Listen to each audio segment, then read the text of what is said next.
Bisa Anda gambarkan bagaimana situasi terkini di Polandia usai ada ledakan rudal?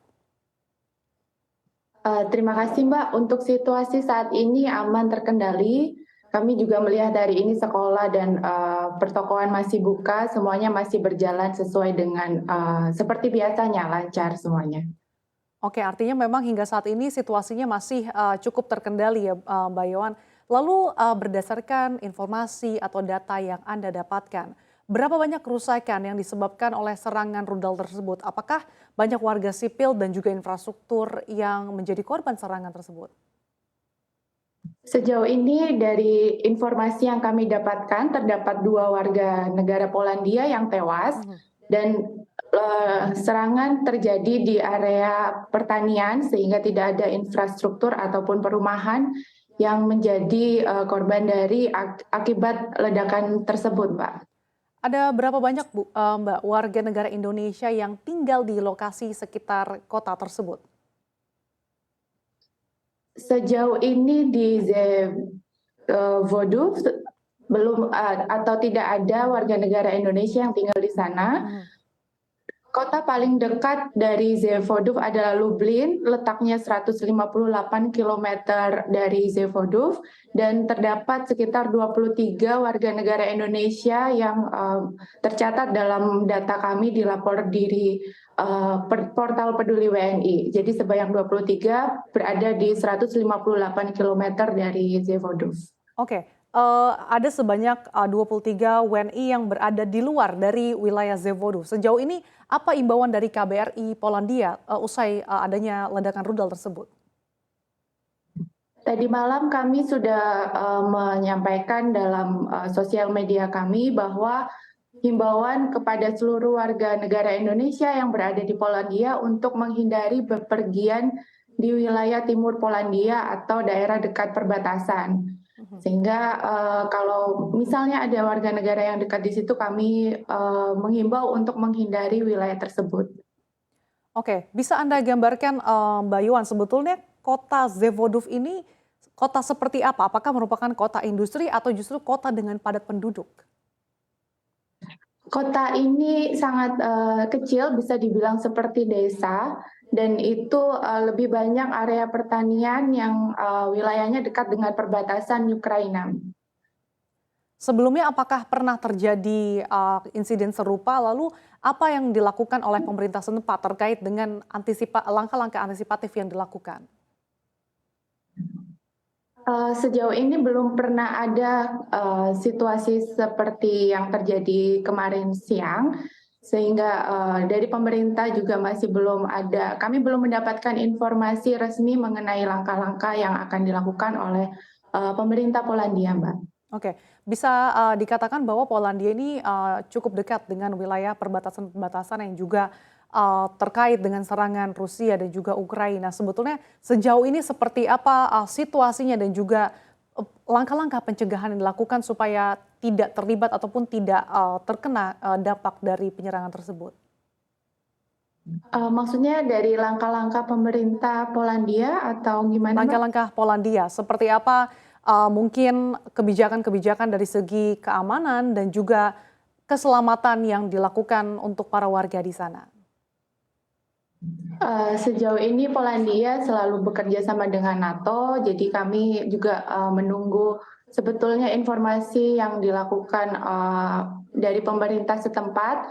Mereka siang ini akan mengadakan rapat dengan Dewan Keamanan Nasional. Kami masih menunggu langkah-langkah selanjutnya yang akan dilakukan oleh pemerintah setempat. Oke, kalau di Zevodo sendiri seperti apa sih tingkat keamanan yang ada? Karena biasanya di lokasi perbatasan ini tingkat keamanannya cukup ketat, misalkan ada kawat berduri atau mungkin sejumlah kebijakan-kebijakan keamanan lainnya. Kalau di daerah Zevodov, kami selama ini yang sesuai informasi yang kami dapatkan tidak ada keamanan secara ketat, hanya perbatasan seperti biasa di negara-negara Eropa. Jadi biasanya di sini negara Eropa perbatasannya tidak dilakukan secara ketat, Mbak.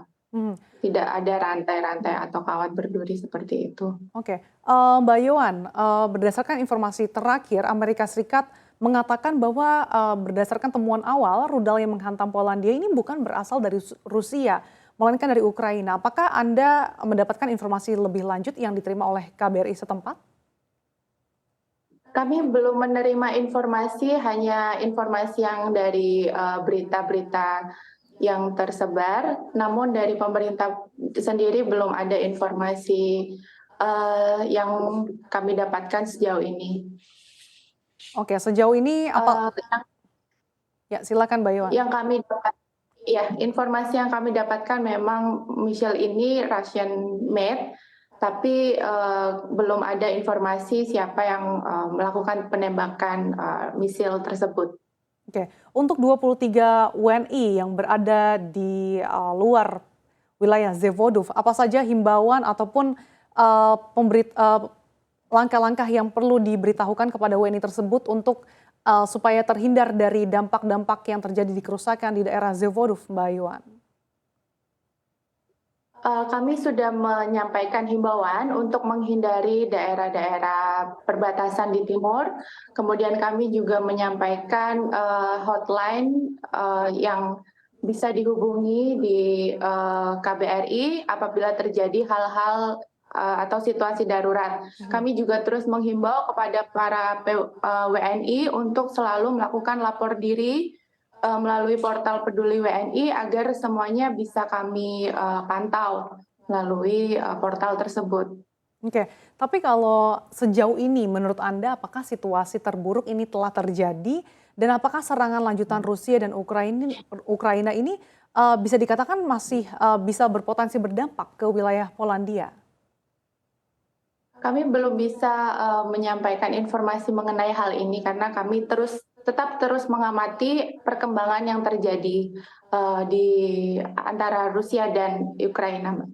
Oke, apakah dengan yang terjadi saat ini di Polandia, KBRI Polandia ini bakal mengeluarkan travel warning untuk WNI terkait situasi yang terjadi di Polandia saat ini? Untuk travel warning kami belum ada sampai ke travel warning, hanya himbauan saja Mbak untuk menghindari area perbatasan tersebut. Oke, apakah ada informasi mengenai Polandia yang mungkin berniat untuk meningkatkan tekanan dengan Rusia, misalkan dengan bekerja sama dengan anggota NATO lainnya? Kalau untuk informasi yang kami dapatkan, mereka saat ini akan mengadakan pertemuan untuk menentukan langkah-langkah selanjutnya. Hanya saja hasil dari pertemuan itu kami juga belum menerima informasi yang lengkap dari pemerintah setempat. Oke, di Polandia sendiri ada berapa banyak WNI yang berada di Polandia di luar tadi, di luar dari wilayah Zevodov ada sebanyak 23 WNI? Ada 2.084 WNI yang berada di Polandia. Dan sejauh ini selain menginstruksikan untuk lapor diri, apa saja imbauan-imbauan lain atau mungkin langkah yang dilakukan oleh KBRI Polandia mengingat situasi saat ini juga cukup mengkhawatirkan? Kami sudah menyiapkan contingency plan apabila terjadi hal-hal kedaruratan di wilayah akreditasi. Kami juga selalu menghimbau agar tetap berhati-hati, tetap melaporkan apabila terjadi hal-hal yang emergensi, kemudian tetap menghindari daerah-daerah di mana konflik antara Rusia dan Ukraina itu berlangsung. Oke, sejauh ini dengan adanya dampak serangan Rusia ke Ukraina, apa saja dampak yang dialami oleh warga Polandia, khususnya WNI? Apakah juga sudah mengalami harga-harga yang mahal untuk kehidupan sehari-hari, Mbak Yuan? Iya, sejak terjadinya perang antara Rusia dan Ukraina ini ada inflasi hampir sebesar 17%. Jadi harga-harga semuanya naik di Polandia sehingga bahkan harga apartemen juga naik selain di luar dari harga kebutuhan pokok. Lalu harga apa saja, terutama harga-harga bahan pokok yang paling naik signifikan? Harga apartemen, kebutuhan pokok, seluruh dari sembako seperti itu semuanya naik, Mbak, di sini. Di tengah inflasi Das yang da tinggi hingga 17%, apa saja bantuan subsidi ataupun mungkin kebijakan-kebijakan lainnya yang dikeluarkan oleh pemerintah untuk membantu warga setempat, Mbak Yuan? Yang kami, dapat informasinya sejauh ini subsidi mungkin dari, penurunan pajak untuk makanan, eee, pemerintah Polandia tidak menaikkan atau malah menurunkan, angka pajak untuk yang dibebankan kepada kebutuhan pokok tersebut, Mbak. Oke, baik. Terima kasih atas waktu dan juga ulasannya. Kami berharap situasi di Polandia tetap kondusif dan warga negara Indonesia di Polandia dalam keadaan sehat dan juga aman.